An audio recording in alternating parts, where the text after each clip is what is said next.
वो भोतार साईं, भूख ने बेहाल कर दिया है।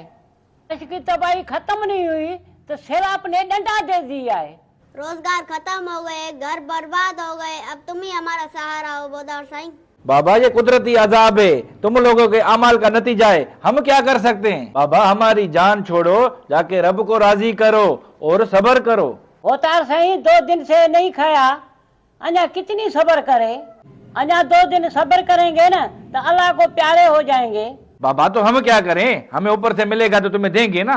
जी भोतार जी, बिल्कुल सही, पर हम गरीबों को याद रखना। भोतार साईं, 8,000 एकड़ जमीन, 30 ट्रैक्टर, 1000 भैंसें और आधे शहर के मालिक हैं आप, और आपके पास कितना हो कि इन गरीबों को एक वक्त का खाना खिलाओ। वैसे भी तो ये वोट आपको देते हैं, तो मुसीबत के वक्त ये आपके पास नहीं आएंगे तो कहाँ जाएंगे। ये वादा तुम लोगों के साथ है, हम कौन सा चांद पे रहते हैं। इस बारिश ने तुम्हारी झोपड़ी गिराई है तो हमारी हवेलियों को नुकसान नहीं हुआ होगा।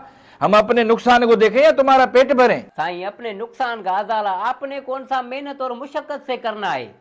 हम गरीबों का हक मार के ही पूरा करेंगे ना, वो बाद में कर लीजिएगा।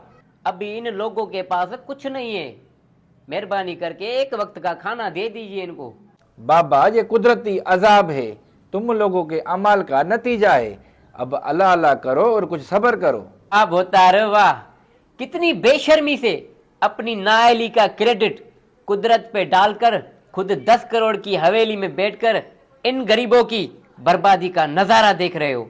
अरे हम गरीबों ने कौन सा गुनाह कबीरा कर दिया जो माफी नहीं होते। 75 सालों से इन मसलों में घिरे हुए हैं हम। कभी जिलजिले दबा देते हैं तो कभी सैलाब डुबो देते हैं। क्या मेहनत और मजदूरी करके अपने बच्चों का पेट पालना गुनाह है।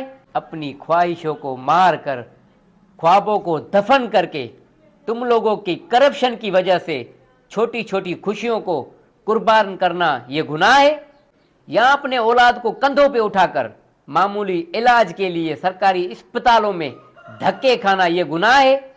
अरे कौन सा गुनाह कर दिया बताए ना। अगर आज भी मस्जिदें आबाद हैं तो हम गरीबों की वजह से हैं।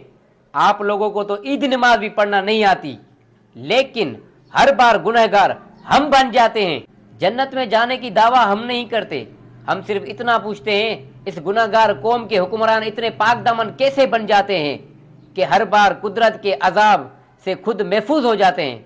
कभी किसी सैलाब में आपका अपना नहीं डूबता, कहर के जमाने में भी आपका बच्चा भूखा नहीं मरता।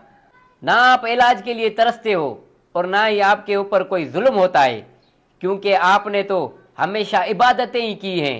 अरे आप तो वो वली हो जो शराब को भी शहद बनाकर कौम की खिदमत में पेश करते हो।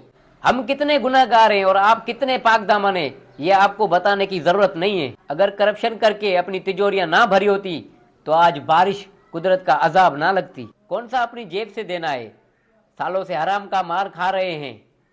अगर एक दिन का खाना इन गरीबों को खिला दिया तो कयामत नहीं आ जाएगी और ना ही आप कोमा में चले जाएंगे। इलेक्शन के वक्त कहते हो वोट दो, हम बैठे हैं, और जब जरूरत पड़े तो कहते हो हम क्या करें। बताए भोतार, हम किसके पास जाएं। जब से मुल्क बनाए आप लोगों का बोझ हम गरीबों ने उठाया है। हर हालत में कुर्बानी हमसे दिलवाई है और खुद अपनी जिंदगी अयाशी में गुजारी है। कुछ कहें तो गुनाह, ना कहें तो जुल्म, कम से कम इन हालात में तो रहम करें। आप लोगों ने हमेशा इक्तदार के मजे लिए और हमारे लिए क्या किया। हमारी सादगी का ये फायदा उठाया।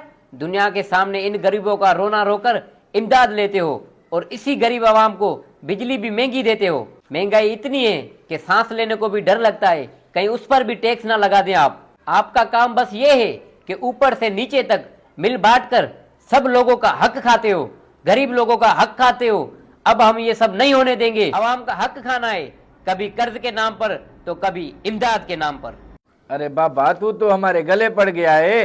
अरे छोरा, गाड़ी में से 2 कट्टे राशन के इन गरीबों को दे दे।